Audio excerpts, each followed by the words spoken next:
আমাৰ ইয়াত বিভিন্ন ঠাইত শ্ৰীকৃষ্ণৰ ৰাসলীলাভাগ উদযাপন কৰা হয়।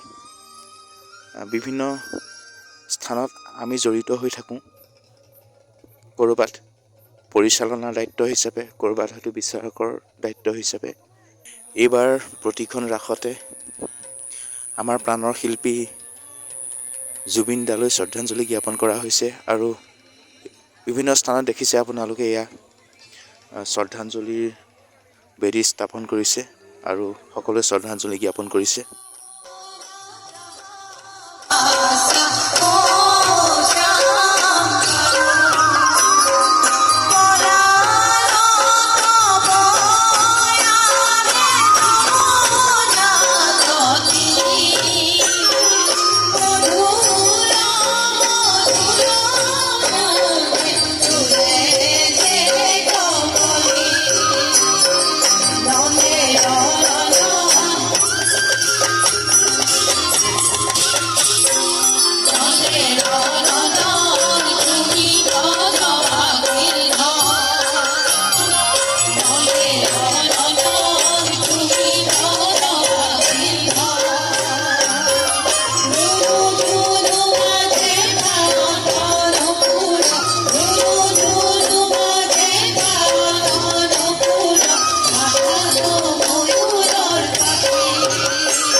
আহিব গ'লে